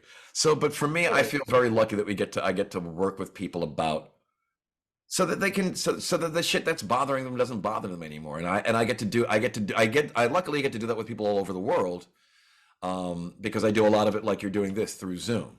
I Yeah, do Zoom is fun. I am doing more live stuff. I have Do you a like the friend. live stuff? Do you like doing stuff live? I love it. I love all of it. I got a chance to go and to work with I mean, to I'm sorry. I should preface that because I thought when you said live, I thought Instagram live no, I mean like in person where I in got to person. go That's okay. I differentiate. where I got to go and work with I got to go and work with Children's Hospital and work with nurses, and I get to go and work with different groups, and I love that. I like it. For me, I like it. I like communicating. I like connecting with people. I think it's super important. I'm open to it. I remember someone asked me, so Communication's key. Communication is the one thing that people do not fucking do enough of. And we're living in a fucking world full of communication. But yes. we got to figure this shit out. It's like the new palette, it's like with AI, it's all these things that are like going to be these are tools Hmm. that we are in the people of the future Hmm. living. We are the future family. We Hmm. are the last of what might be the humans if we don't fucking get this straight. Yeah. You know, Yeah, like, and it's important. so do me a favor. I have to take a pee. I'm gonna Yes. put you on full screen. Okay. Do whatever you want. Take over the show. Just I'll be back in 1 second. I'll put you Okay. on full screen though. Okay. So Okay. I'll be back. The show's yours. Hello, my beautiful people. It's so nice to be here, and it's nice to get to chill out with Brett and the rest of his friends. Yeah, man, it's real important that you guys understand that there's so much more that we get to do, and so much more like ease and control that you're going to have with just a couple of tips and tricks. And also, I'm going to make sure that I come up with something that's really special for all of you guys that are Brent's friends. And I'll let him know how to have you guys access it and hook it up. But definitely, if there's stuff that you want to put down that you don't want to carry anymore, hit me up. And definitely, if you want a GPS, if you want to know, be able to navigate your experience so that you can not only know what's going to satisfy you, but what you'll need in any situation so that you can be truly satisfied and happy and complete. Those are all things that are possible that used to be kind of like vague ideas. So there's an artistry to life, and Brett's helping you guys get inspiration, and I want to help you guys get the rest of the way there and get out anything that's blocking in the way. So what I was telling them is that I'm going to let them know that I let them know that there's more that they can do, and if any of them have anything that's going on, that I'm going to make sure that I give you a way that if they want to learn about more about how they work or hacks or different things or try some new shit to give themselves some more peace or some ease or any of that stuff, learn new habits, break old habits, all that stuff. I'm going to make sure that I hook it up so that so that all of your people, I'll take really good care of them. I'm going to give you a way for them to access some stuff and Yeah, get some. yeah. That's it's all you know, I'm in a point, you know, I've experienced these last like since COVID, like just trying to get myself into Yeah, better shape. yeah, And you know, it's a process to fucking mhm, reconfigure your routine, which yeah, is like one big long word. yeah, But like it's like to recalibrate mhm, and readjust yeah, into because we did go through a paradigm shift. Whether yes, anyone wants to fucking deal with it or not, but that's what it looks like. And it's yes, different in the material world. We're in yes, the material world, so what you thought it mhm, was going to look like probably didn't look like what you thought it was going to look like. yes, But we're here now, and mhm, we gotta retool it, mhm. and that means ourselves, unless you don't want to live anymore. Because Well, if you I've seen so many talented people, so mhm, many people, we're the ones that get to survive and stay. So God bless everybody that came before us, yeah, but like, you know, we knew that not everybody would be able to be here, mhm, you know, and that mhm, was part of the it's like losing an animal or a dog or a yeah, cat. yeah, It's a very bittersweet thing because we mhm, are alive yeah, and we get to stay alive. And when we've seen people that are probably far more talented and funnier or mhm, better a human being than we are passed before us, mhm, and we are the ones that get to stay and yeah, continue until we don't.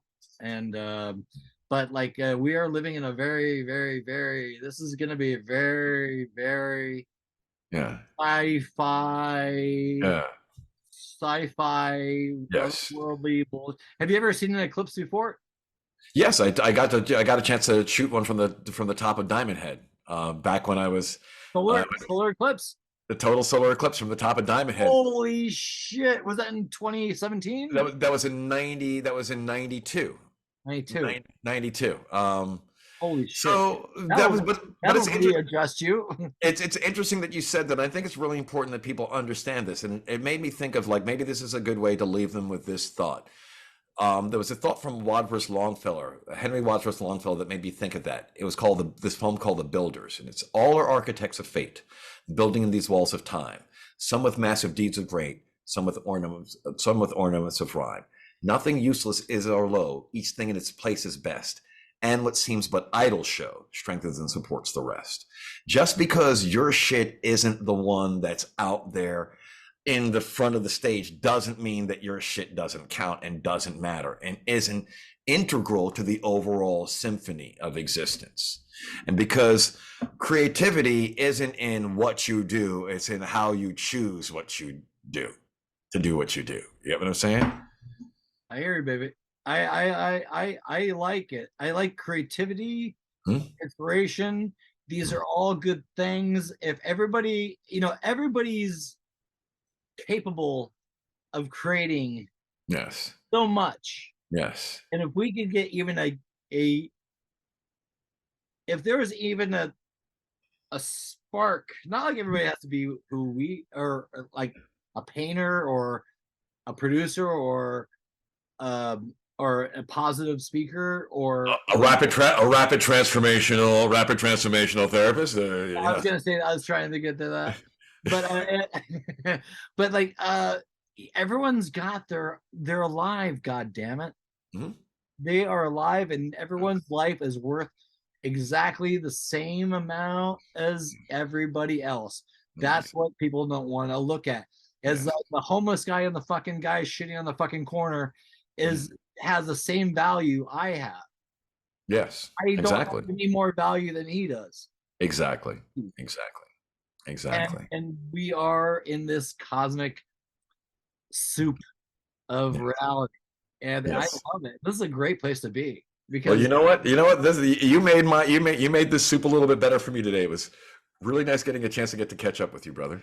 that was fun. Yeah. We got to do this again because I feel like we could do a bunch of this. But Yeah. so wait, I want to get to like how you are you doing just one-on-ones? Are you doing speaking I'm engagements or what I'm do you doing I'm doing I'm doing this? one-on-ones. I'm doing one-on-ones and I'm doing groups. I'm doing more and more group stuff and more things that people are able to go and access because there's only I can only see X amount of people one-on-one. So I've started to take some of the things that are really sort of common that I've been doing with a lot of people. And I've started to move them into groups so that you can come and work with people and there's a sense of community around shit where we all get to work on these things and get rid of the things that are knocking down your confidence and get rid of the things. So I, depending on what people need, I'll either be able to see them one-on-one or I will have a group that is built around it, most likely.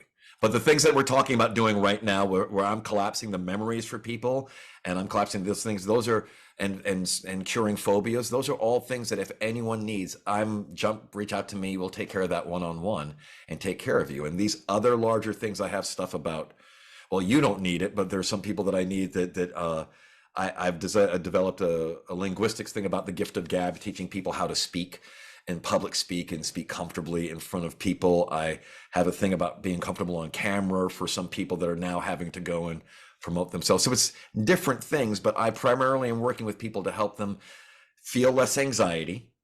So we can do that through either through cue, energy work, or hypnotherapy. And I help them find their life GPS. So you know the exact components of what it is it's going to take for you to navigate your life, not just easily, but so that you're getting exactly what you want. And then I'm helping people and I'm specializing in helping people collapse these unresourceful experiences and memories from the past. So you got more space and less baggage. Do you think you'd ever do a podcast, man? I've been asked to do that before. I mean, that seems like it checks a lot of boxes. I've been asked to do that before. Can you do both? Huh. Can you Well, have your own podcast and promote your business at the same time and get live? I think there might be that's I think Conroy, you might want to do a podcast because you got I don't know. I'm a hey, I know talent when I see it.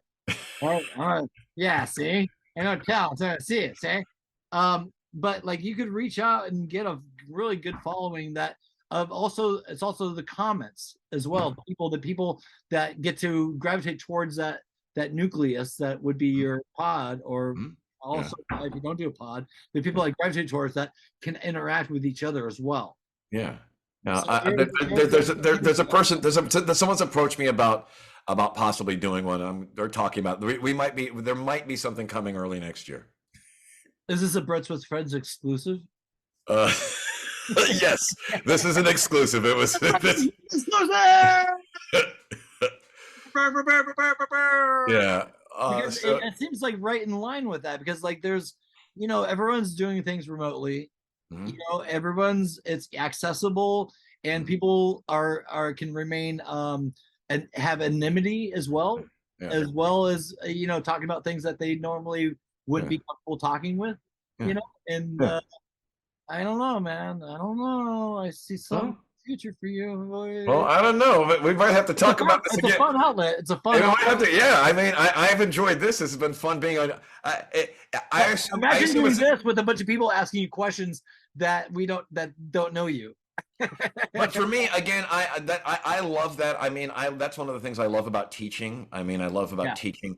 I'm also training people how to do what it is that I do and how to. One of the things I also think is really important in dealing with clients is just like you said, giving them the way so that, all right, this is how it is. This is how this mechanism works within you. Now you go and practice this so that you learn how to be able to Yeah, go on because you're not a good you're not a good therapist if you're having a client for more than a year and a half or 2 years. Oh no, that means You're for not me, it's learning yeah, shit. yeah, You're yeah. like, what No, are that you doing? yeah, You're like, I haven't it's learned anything. it's literally rapid transformations. What's cool is that we get to work on stuff. They get more space. Then there's something else that they might want to change. And now it goes. Once you learn how you work, it always starts with people trying to get rid of and heal things. But then as soon as they understand it, they're like, oh, let's go and install this. Let's install this. I want to feel more of this. And that's when it gets to be really fucking fun, where you get to start to tweak your own individual mix. Because they're on the right already. They've uploaded.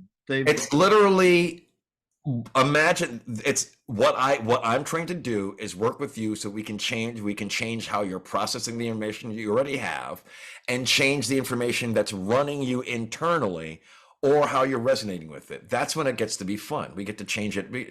We'll have to do some stuff and then jump on another podcast and you can tell the people what it's like. I think I'll be on your podcast. How about that? Well, I don't know if I'm ever going to do one. I think you have this so unlocked that I think I might see if I can make it back here as a guest again. Okay. Well, all right. What do you do the rest of your day? What time is it right now? I'm going to actually I'm working on developing. I'm doing lessons 3 and 4 for one of my linguistic students. Lessons 4 and 5 for one of my linguistic students, and I have a tool to help people get off the what if slip and slip. What if this happens? What if that happens? Holy shit! And when they're freaking themselves out, I call it the what if slip and slide. So I have a tool. I have a tool that I created to help people Get out of get that. off that slip and slide, so that you don't fucking make yourself miserable. Sucks. I hate that one. Yeah. That one sucks where you're like just like chasing your fucking tail. Well, that's what I'm saying. Is like, well, if your people have your people reach out and we'll get them that information so that they can get off the what if slip and slide. Well, my people are your people, so Well, then, hey, I miss you guys. what's your favorite food? Wow. Something that you like to make or eat? My favorite food. Well, the first thing that came to mind was fried rice, but it's like that seems fairly random. Pork fried rice is the first thing that came to mind. Rice, that's a good one. The pig is good. What I was remembering is that there was a fried rice that I would have. A friend of mine, the first time I ever went to, I did yoga. She invited me to her yoga retreat. I went down to Haleiwa, and they were eating so healthily that I would have to break out in the mornings. I would just go for a walk, and I would go into town to the local bar, and I would get pork fried rice with linguiça and like a screwdriver, and have that before I went back to the fucking rest of the yoga retreat for the rest of the day. Wow, that sounds good. You're probably the best. Yeah, you probably swap that back up. Yeah, that's good. I love pork fried rice with chorizo. That's a linguiça. No, linguiça, which is a Portuguese sausage. Yeah. The sausage kind of reddish. Yeah. Well, it's great to talk to you, man. This has been a fucking good conversation.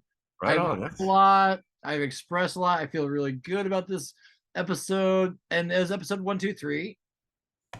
And Honored. Conroy, I love what you're doing. I'm proud of you.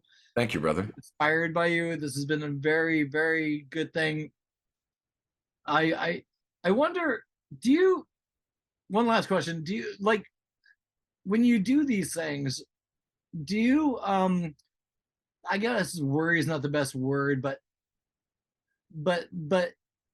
maybe think about how people might perceive you because you think you know the answers? It's not about me thinking know the answers. It's what it is I get to teach you about the fact that the people that told you that you have none of the answers are fucking wrong. All I'm ever doing is always one thing. It's checking in with a person about exactly, specifically what they're experiencing and giving them ways to shift and change that. I I'm love not going to tell you that what you're feeling isn't what you're feeling or the way that you should feel it. All you get to do is tell me that it's like, it it. hurts when I do this. And I show you how Don't to, do if that. you want to do this, do it so it doesn't hurt, or do it. You get what Don't I'm do saying? that. That's the So, old. so for me, anyone that thinks that tells me that I don't think that I know it all, but there's certain basic things about the way that we work that once you understand, there's certain leverage that you get to apply. So I think I don't think of it as so much as knowing everything, but knowing a couple specific things that maybe you get to share with people that might enrich their lives. I love it. I love it. I love it. I love it so much. Positivity. There's no bottom to that. You gotta let's get and stay as fucking possible or Yeah, positivity yeah, positive as possible because we have been dealing with this fucking paradigm shift for fucking 20 years. yeah. And it happened like I remember, trust me, there's no other episodes about psychedelics and like Mm, extraterrestrials and multidimensional realities that we can go into, but like but where we're at right now, mm. where we're at right now in the world, you know, it's it's shouldn't be a surprise. Yeah, yeah. Yeah, so I think you're right, and I think that this is important. It's important. You hit the nail on the head. Communicating is important. It's the It's one number thing that one. it's number one. It's a thing that we seem to be doing less and less well. So way before you try and train a fucking AI how to talk to a person, let's train people how to talk to people, right? Yeah, people's communications, whoa, and that's actually not even just not with other people; it's with themselves. Exactly, exactly. And that's what people have a tendency to think of communication as only being an external thing. No, it's like the It's brain that really not. all those It's conversations that you're having in your head every day, yeah, like am I talking to myself? Yeah, now I'm talking out loud.